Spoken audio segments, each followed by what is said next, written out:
Hello mga Kapiday! Isang pinagpalang araw sa ating lahat and thank you for visiting my YouTube channel and thank you for watching this video. Just want to ask you kung ikaw ba'y nakaranas na rin ng kapaguran.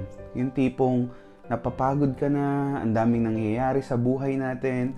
Yung tipong ang daming tumatakbo sa isip mo, kabi-kabilang mga problema, pangangailangan, pagsubok, anong mangyayari bukas.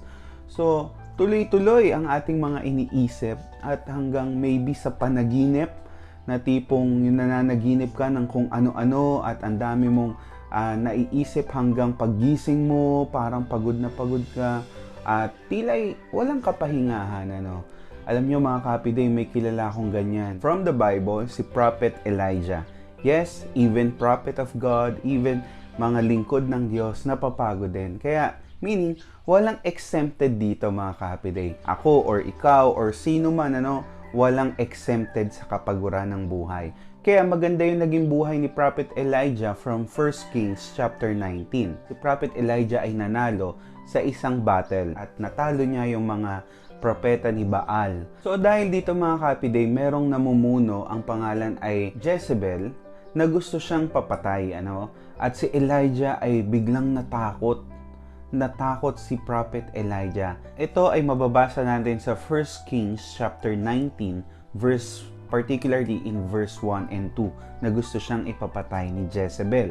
At dahil dito, mga Kapiday, pag tinuloy niyo yung 1 Kings chapter 19, particularly in verse 3 and 4, si Prophet Elijah ay natakot at umalis, nagtago. At doon, sa kanyang pagtatago, siya ay nag-pray kay Lord. At ang prayer niya, sana mamatay na lang siya. Grabe, no? At dito, mga Kapiday, dahil sa kanyang sobrang pagkabalisa, si Elijah ay nakatulog. At sa kanyang pagkatulog, in 1 Kings chapter 19, verse 5 to 7, ay sabi doon, kinalabit siya ng anghel ni Lord.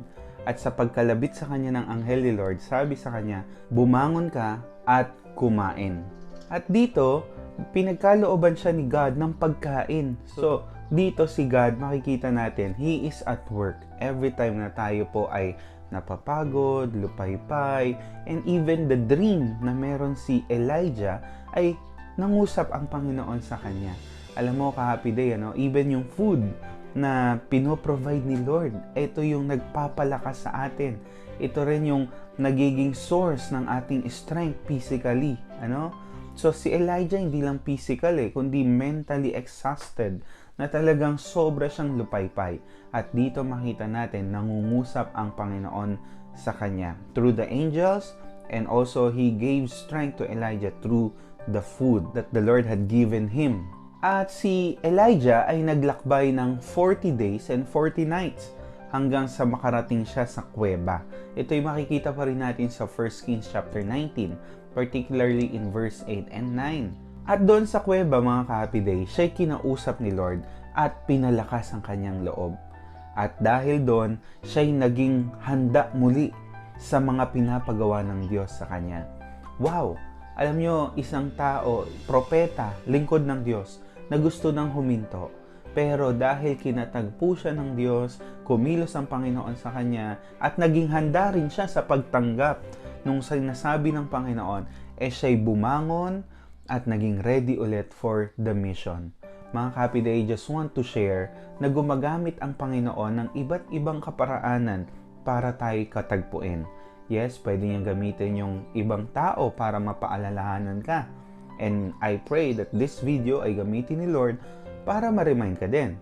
And ginagamit niya rin yung mga music, yung nakakapagpa-relax sa ating mga music. Gumagamit siya ng mga pangyayari para maipaalala sa iyo na nandyan lang siya para sa ating lahat. And especially, ginagamit niya ang salita niya, ang Biblia, para kausapin niya tayong lahat. So, ang salita ng Panginoon ay mapanghahawakan, mga Kapiday. At ito'y nagpapalakas sa ating espiritu at nag-iingat sa ating puso't isipan nang sa gayoy magkaroon tayo ng kasiglahan sa buhay na ito. So mga Kapiday, hindi ko alam kung ano yung nararamdaman mo ngayon, kung pagod ka ba o hindi. Pero lapit ka lang kay Lord at siya'y kumikilos sa ating lahat. Naway kalabitin ka ng Panginoon at bumangon ka, kumain ka, at palakasin ni Lord ang iyong loob. Kapit lang sa ating Diyos na buhay. So mga Kapiday, this is Arjayv Tv saying, ang bawat araw ay sumisigla basta't ang Panginoon ang laging kasama. God bless mga Kapiday. Ingat tayong lahat.